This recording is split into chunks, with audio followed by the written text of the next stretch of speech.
বৃষ্টির মধ্যে নতুন বাজারের যে ময়লার যে ডাস্টবিন বসানো হয়েছে সেটা এই বন্যার পানিতে ভেসে যাচ্ছে।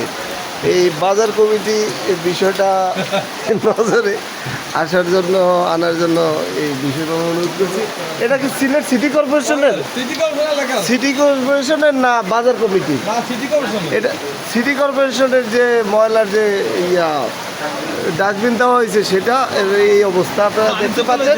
এটা পানিতে ভেসে যাচ্ছে এখন এই অবস্থা। এই হলো আমাদের নতুন বাজারের অবস্থা।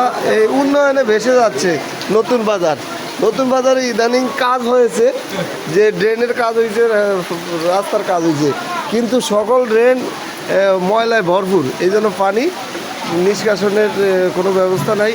খুব দ্রুত এই পানিতে সব কিছু ভরে যায়। এই যে আমরা দোকানে যে অবস্থার মধ্যে আছি, এই যে দেখেন দোকানের ভিতরে পানি ঢুকে গেছে। যে সিটি কর্পোরেশনের কর্তৃপক্ষ কী ব্যবস্থা নেয় এখন দেখার বিষয়। এই যে সিটি কর্পোরেশনের লোক আসছে, এই যে সিটি কর্পোরেশনের লোক এখন ডাস্টবিন দিয়ে যাচ্ছে। এটাই